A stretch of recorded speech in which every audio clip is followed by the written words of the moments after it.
Guys, Happy New Year to you. Appreciate you being here.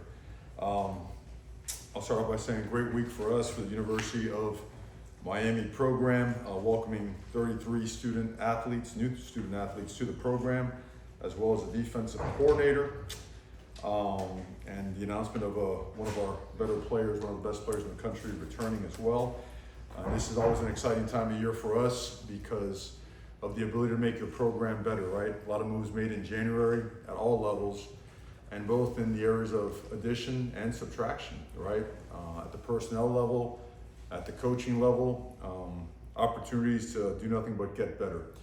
And so we've been at it relentlessly, and we intend to continue to do so and continue progress of the program. So a few things to get into, I'm sure, but in the meantime, questions? All right, well, trying to help her to start with this, but before we start looking ahead, I wanted to ask you about one thing about the bowl game. There was a lot of noise about Cam out there about just the reaction to him not playing in the second half. Mm-hmm. I know the noise doesn't matter much to you, but the notion that he quit, whatever, how did that affect you, and what would you say about what went on? Well, I would give it clarity real quick. I'd say for sure a false narrative. Okay, I think what was very clear to us as we got closer and closer to game day, it became increasingly evident that Cam was more likely going to be the first player selected in the NFL draft. And that's when decisions were made that were best for everybody. And they played out that way, okay? And then for obvious reasons, we're not going to discuss personnel. We're not going to discuss game plan for anybody at any time. And I don't feel the need to go race to squash false narratives and a bunch of bullshit that people like to start because that's their way of, doing whatever their job is. So that's where it's at. That's where it's always been. Cam has been an exceptional, an elite Miami Hurricane. As a competitor, as a player, as a teammate, he's elevated the profile, the exposure of the University of Miami. He is leaving a legacy that's going to be impactful for generations to come. He's the best. He's the best I've been around, and I look forward to watching him lead an NFL franchise to championships and watching him play on Sundays. And certainly, that's about it. The fact that he was only here for 1 year, but assuming he does go number one, it's going to be a University of Miami quarterback going number one. Due respect to Inker or Washington State, he's going to get announced as Miami quarterback. Right. So what's the value of that to the program? The impact that he made here in 11 months. Yeah, it's already paying dividends. It did, and resulted. He's a big reason why we won 10 games and had a chance to really win every game. And he also has led to belief in a program through exposure, through validation of systems in place that when surrounded with the right personnel, things can really take off. And Cam, one of the best things about him is his gratitude. He came here after a 5-7 season, right? Having to scramble and play from behind in a lot of instances. And here he elevated his stock, he elevated the University of Miami, he gained invaluable relationships. He has set the tone for what the standard, right? The expectation is going forward, as difficult as that might be and sound. But it's already paid dividends in recruiting and people understanding that Miami is really serious about being a contender year in and year out. So can't say enough great things about the guy, and he deserves for great things to be said about him because you know what? They're true and they're real. Mario, when you said it's already paid dividends in recruiting, when you look at bringing a guy like Carson Beck, is that the direct line you can make from saying what Cam Ward did here in a year and what you guys can help Carson Beck do for the future? Yeah, I think for him and for generations again to come, systematically we're where we want to be offensively, and certainly we had to make some adjustments defensively because we're not there where we feel like now we are going to be in a great path to be there. But of course, I think when people get an opportunity to see, okay, what's it look like and what can it look like for me? You couldn't draw it up any better, right? These situations are almost analogous, so to speak, right? Year in and year out. So all in all, just I think for the positions that surround that position as well, right? The protection, given by the offensive line, the guys in the backfield that would benefit from teams maybe trying to play us differently, create more space for for the running game. I think Damian Martinez is a great example of that as well. And then for wide receivers, to be in a system that allows them to go and play fast, play hard, and we expect them to block as well as they catch footballs, but they're going to catch a lot of footballs here. And that was evident, and it's been a while since Miami's had the number one offense in the country. You know, very historic season for us in a couple different ways, but certainly offensively. With Coach Heatherman, can you go through the process of how he popped up on your radar and what you liked about his defense at Minnesota and some of the calling cards of that defense? Coach Heatherman embodies what you look for, what I look for in a coach. And that being said, it's a guy that is an elite teacher. And from my interaction with him and the people that I know and trust that he has worked with and worked for, a tremendous human being. And emphasis is placed on him on being able to use the personnel, maximize the use of the elite personnel he has or he may not have. And for us, we're built to be a four down front and turn our edge players loose and be disruptive.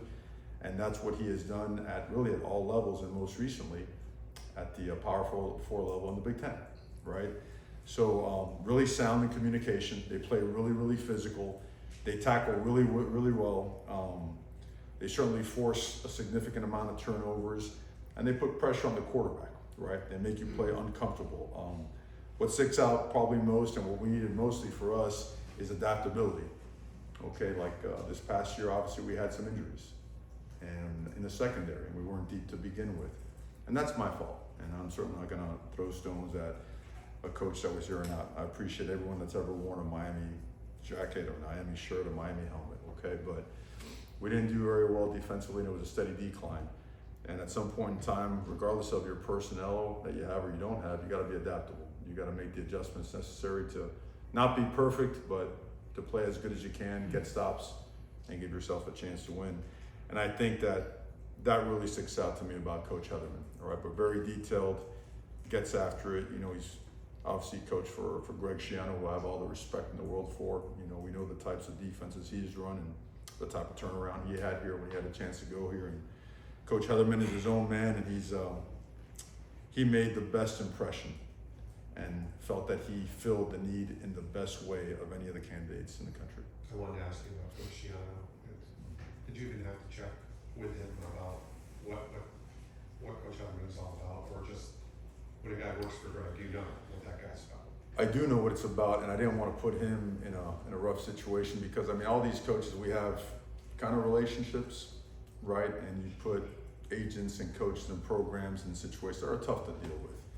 But we have spoken about Coach Heatherman at length several times before this, and certainly a star in the making, coming off an awesome year. You know, you saw statistically what it is. I won't rattle off all that stuff and waste your time, but you're looking at a guy that is a really intentional, hardworking, great relationship and connection guy. Another thing that's at the forefront of this, right? You've got to be connected to your people. That means both the staff and the players. And I think he is a guy that could certainly elevate the standard of our program defensively and from a cultural standpoint as well. How do you kind of explain this time of year in that there's still some elements of putting 2024 to bed? Second semester started. Kids are here. Yep. Spring ball is like 6 weeks away, as crazy as that is. Like, how do you sort of marry the end of 24 and the start of 25 and take care of both ends of the business? Well, I think with players, you close 24 on the final 24 snap. And I think 25, it's never stopped. I mean, 25 has been worked on since 23. Does that make sense? You know, and the whole intent of us when we got here was to build a program that's sustainably a contender in a championship program.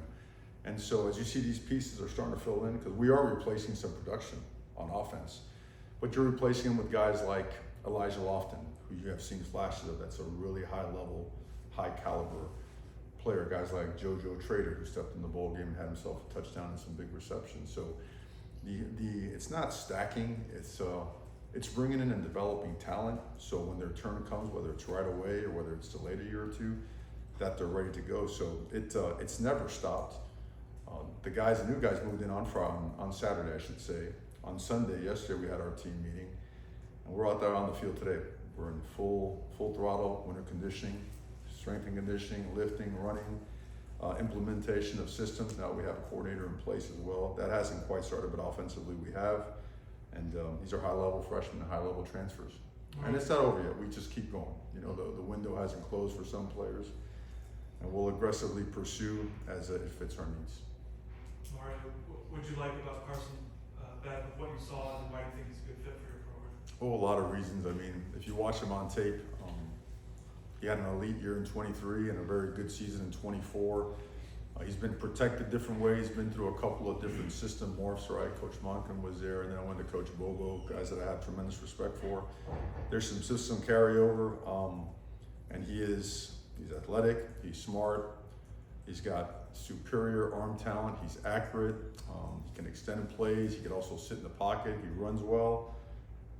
He's a great human being, and he has demonstrated leadership qualities, and he's really hard on himself, and he wants to be great. And one of the best qualities is he wanted to be here at Miami, you know, and that's gaining more and more value as we head into this next generation of college football. You got to want guys that want to be Miami Hurricanes as bad as they want to do and be anything else. A guy that's really geared and convicted upon having team success. We see all those qualities in him, and certainly looking forward to working with him. I only ask you this because his injury situation is somewhat public.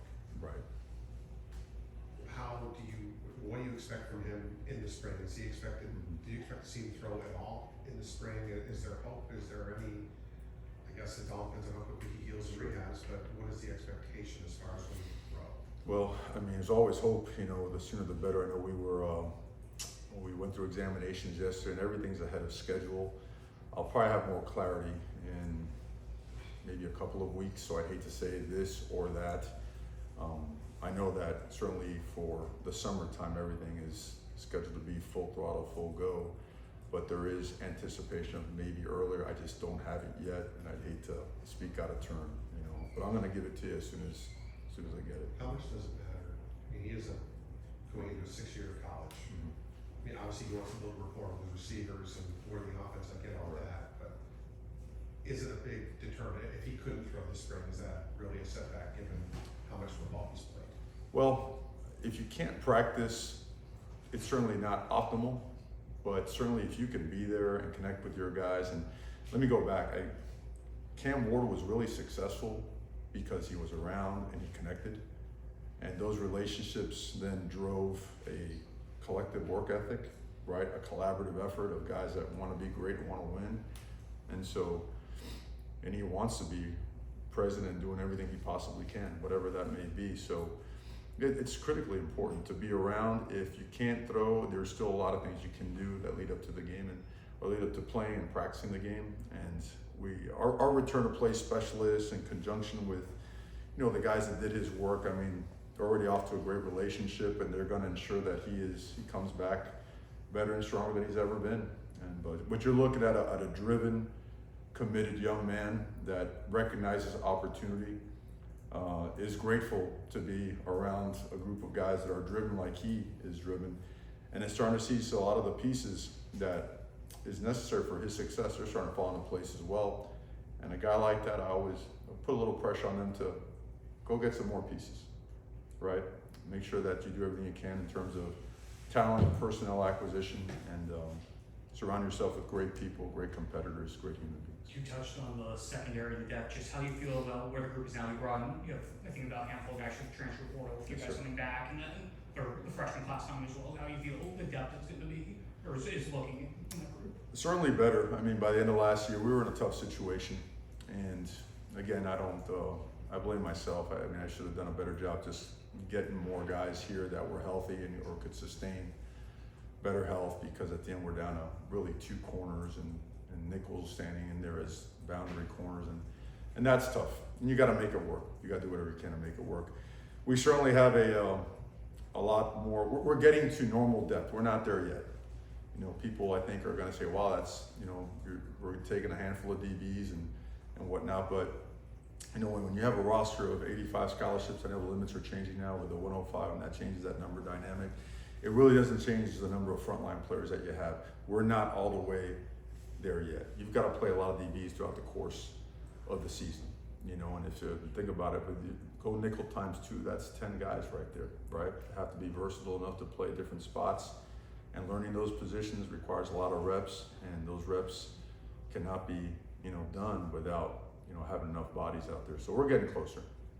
Keith Mesidor returning, what does that mean? Oh man, great news. Akeem Mesidor, and he's an edge player, you know, for us. This is the best part about Akeem Mesidor. Akeem is selfless, completely unselfish. And he recognized that last year to help us win, he would have to, it would benefit us for him to go inside and play. And he got some awesome reps. And you know what? He caught the attention of a lot of scouts. So for his future, it paints well, because guys are willing to go in there and do that dirty work. It speaks volumes of your toughness, right? Your resiliency, your competitiveness, and now, you know, being able to keep him, you know, outside and let him do what he does.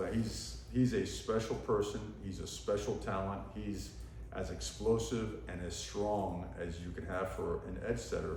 He's got a ton of experience. So looking forward to him having just an absolute monster year. Retention doesn't get as much buzz in the portal windows in general, but how pleased were you with in that phase of the program this window with the Yes, players sir. you were able to retain? Yes, sir, extremely pleased. And that was mission number 1. We've recruited hard, right? We've had several conferences in here talking about the talent we brought in and everything else. And there's no point in doing that if you can't develop them and retain them. And we feel that we have developed and retained the majority of the prominent players that we have brought to this program. So that was at a premium. That was priority number 1. And it's gone great so far. And we're going to head into the spring window. God knows what type of chaos that's going to bring. I'm sure there'll be plenty of drama. You guys will be whacking away at the keyboard like crazy as all that stuff plays out. But we feel like we're in a good position, and we're going to stay aggressive and do what's best for our players and do what's right for the University of Miami. You go out and get Taylor Edwards to your personnel department. Can you just talk about his addition and just the importance of continuing to add, you know, personnel in this day and age? Things are changing. Well, you know, as these directors and these moves that we've been making, it's getting a little bit more and more complex. Your pool of players that are available to be recruited, evaluated, and whatnot just grows more and more. And you know, Taylor's very familiar with processes. When we used to work in Tuscaloosa under Coach Saban, and certainly has gone to a couple other places and has had great success establishing lines of scrimmage with great personnel. Certainly at the skill position, you look at his history. He's shown a tremendous ability to find great players and help staffs acquire talent. And I think when you have guys like that and some of the other guys that you're already familiar with on our staff, it becomes a really powerful, you know, organization. And we need that, because recruiting has has been forever almost a 24/7 job. We can't get enough sets of eyes on film. We can't get enough ears listening to people, you know, give their testament to certain players from a character standpoint, competitiveness standpoint, and Taylor's experience and his ability to work with others. It's a tremendous boon for our organization. Mario, if you could comment on a couple players. For JoJo Trader, you mentioned Thank you. him, kind of what you saw in the bowl game, kind of also what you envisioned for him spring, and then also Ruben Bain. The keys for him to have his best season as a Hurricane coming up.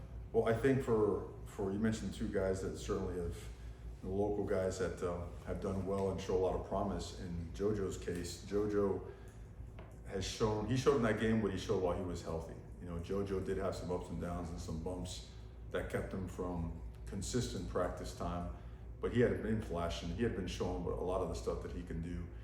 It was good to cut him loose. And for JoJo, the next step is strength and conditioning, and just being more of a pro about all of his dailies, and he's doing that. Awesome young man, awesome mom, tremendous upbringing, all heart, all about being a great Miami Hurricane. Sky's the limit for JoJo. You've seen him enough in high school. I know you've been out to those games. He's done it all. He's done that. And then for a guy like Ruben Bain, the offseason is critical for him, for guys like Francis, all those guys that are part of our first class, Ruben, Francis, Mark Fletcher, I could go on and on and on. All those guys now enter what will be their 3rd year. All right, our first class are now juniors, to put in perspective where we are in terms of the growth of our program and our roster. Those guys now, their bodies should be significantly different. So what you should see is a more explosive Ruben Bain, a more powerful Francis, a more dynamic Mark Fletcher, who all last year, right, he spent rehabbing and getting ready for the season and hasn't had a full off season, you know? So I know you mentioned, you know, guys specifically, but I want to kind of paint a little perspective on that. Yeah, this is a critical off season from a development standpoint and from a leadership standpoint, because now it's their turn.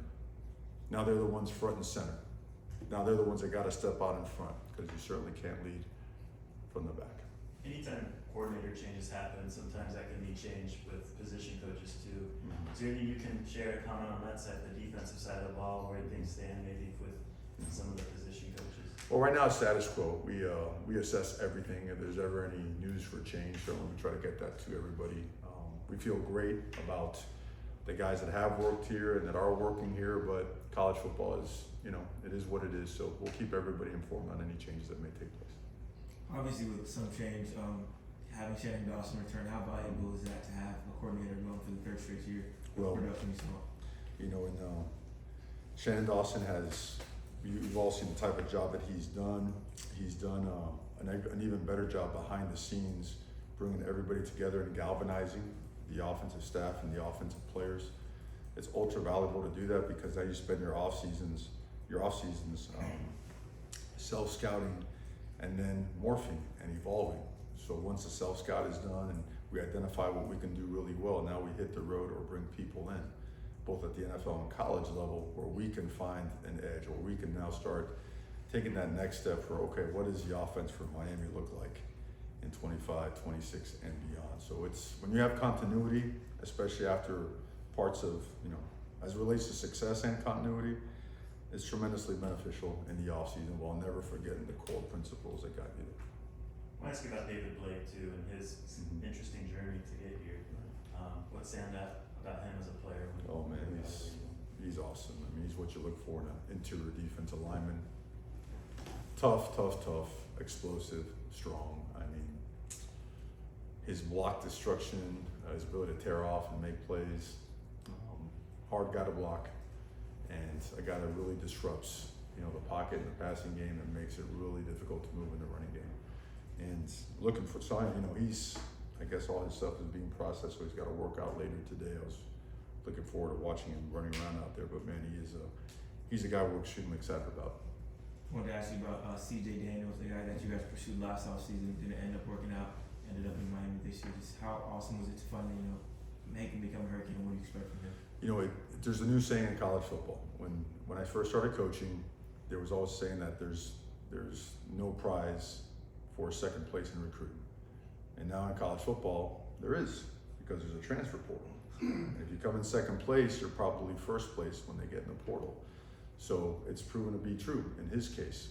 We think he's a dynamic guy, big, strong, fast, and his contested catch rate is really, really impressive. And he does all the dirty work too. He's gonna go in there and put his hat on a safety, block a linebacker, because he's big and strong and experienced. And another thing that stands out, you know, about him is talking to the people that have been around him for a long time. They say he's a great team guy. So looking forward to working with him. Coach, what do you think about Malachi Tony and what he was able to do in the state title run in his senior year when he reclassed? This is probably your plug-in for him at quarterback, I imagine. So he's a wide receiver for us, even though he did a great job. You know, he stepped in there in the state final. I think he was 15 of 15 before he threw us his first incompletion. How about that? Imagine that. Just, you know, you're a good athlete when you're able to switch positions and against the best competition and absolutely light it up. And he's a big reason why American Heritage won a state title. And also people realize he's reclassed, so he's a young guy. You know, you're gonna see a guy, Armando Blunt's a great example. Young guy reclassed, now his body is really catching up. He's gonna have a monster spring and a great year. Malachi Tony is a little bit more mature physically. He's a tad bit older, and we expect him to have a significant impact sooner than later. So this is a long way down the road. Mm-hmm. But do you mention at all to this team that you've got 8 home games this coming season, and there's the national title games on your field as well? Does that get dropped as a carrot for this group at all? Not right now. not right now. Our goal is to get as strong as we need to be, as well conditioned as we need to be, know our systems as well as possible to be able to compete in the spring for a spot. You know, we can't skip steps. You know, it's like every year, probably the biggest thing that sticks out, it's a reset button. You really can't assume that culture is gonna pick up where it left off and it's gonna keep climbing. You really gotta, in a sense, start all over, maybe not all the way back, because you got some guys in the building, but don't assume it. Go from the beginning and go to work and really focus on the things that are gonna make us better, because we do, from a technical and fundamental standpoint, we gotta take another monster jump. We've been progressing every single year and we don't wanna stop that. We wanna accelerate everything we possibly can. And the only way to accelerate that is to make sure that we're not skipping any steps. Two more, we'll go Daryl and then we'll end with Chris. Concerning the transfer portal, when an athlete decides to get into the transfer portal and they fill out the paperwork that's needed, does the school have the option not to release them? How does that process work? As far as we know, once a player has filled it out correctly, a school has 48 hours, or at the end of the 48-hour period, they have to put the player's name in the portal. They have to. That's as far as I know. You know, sometimes if it's a guy internally that wants to go somewhere, we help them out and get them in there earlier. But the schools have, I believe it's 48 hours, and I don't think Saturday and Sunday count as business days. So if a guy goes in on Friday, then it gets bumped around a little bit. All right, last Yeah, question.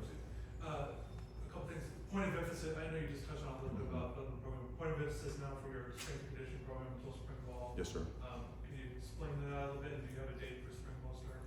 We do, and what I've done for that is I'm preparing some bullet points for the next press conference that really highlight, you know, all the goals that we do have, because until our defense coordinator gets settled in and the rest of our personnel is settled in and I get a chance to meet with everybody, I want to make sure that there's complete clarity top to bottom. I have my staples that never ever change, but certainly want to give you a more in-depth and more detailed, I would say almost a prescription, right, that you use for your team when you head into winter conditioning and certainly get over into. But one thing's for certain, the DNA of your team, the connection of your team, and the beginning of the identity of your team is formed now. It is. This is January, February, March foundation before spring ball is critical for your program to take a step. You know, and not only physically, because you're gonna set a foundation now where you're gonna be able to endure longer drives. You're gonna be able to fight through more difficult double teams and blocks or whatnot. But the mental side and the connection side is paramount. And this is a time where that takes a significant leap.